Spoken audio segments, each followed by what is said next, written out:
Hello everyone! Another day, another vlog na naman tayo. So for today's video. At yun na nga guys, so matagal na tayong hindi nakapag-upload ng ating update sa ating bahay. So ito na yung karugtong ng ating video. At yun na nga guys, may nagsabi, medyo haba nyo yung video nyo sa Lama Santa Maria, Bulacan po ba yan? So ngayon, hahaba natin yung video natin for today's video. So ito na nga guys, finally nakahanap na tayo ng ating maggagawa ng ating bahay, magre-renovate ng ating bahay, si Kuya Jess. So after namin makipag-deal kay Sir Jess, yan, kinabukasan agad-agad, yun, nagbili na siya ng mga gamit para sa renovation ng bahay sa harap, likod, at saka baba, at saka sa taas po ng ating bahay. At yun nga guys, Saturday pala to siya, nag-start sila na ng bahay. So yun nga, so Saturday, so it means wala akong pasok, si Daddy Mark naka-leave. So yun lang yung time namin makapunta Saturday and Sunday. So sila Sir Jess na bahala, mga kasamahan niya na bahala.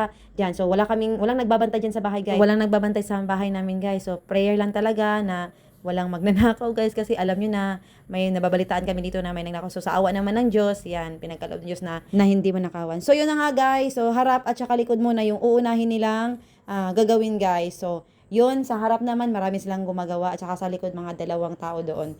So yan, so every Saturday and Sunday lang kami pumupunta, nag-check lang kami. So hanggang hapon lang kami diyan. So minsan may pasok ako, yan, half day ako, ganun, pupunta kami agad-agad doon. So hindi pwedeng hindi pupuntahan siya every week kasi mahirap na through messenger lang kami nagko-contact sa foreman.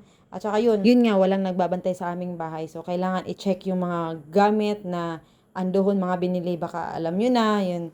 So yun na nga guys, ito pala yung harap, ay yung sa likod namin guys. So as you can see, maliit lang talaga siya, pero tingnan nyo na lang sa final look niya. Yun guys, ito pala yung likod ng ating bahay guys. So ito yung sa unahan natin. So antayin lang natin yung final look ng ating bahay. So ito naman natin sa harap guys. Yan, mga after mga almost 2 weeks siguro, yan.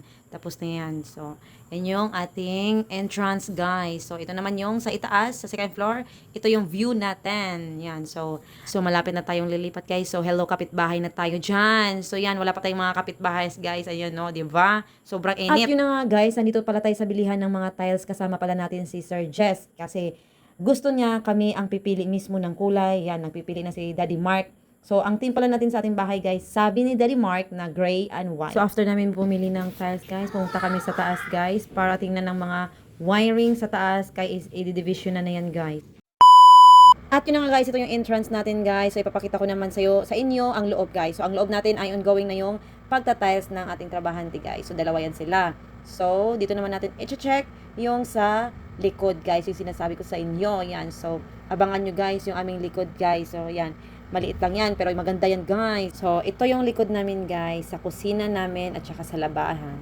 So yun guys, dito ko muna tatapusin ang ating video at abangan nyo na lang yung final look ng ating renovation ng ating buong bahay guys. So thank you for watching guys. Please subscribe, yan, and click the notification bell, and see you next video. Bye bye.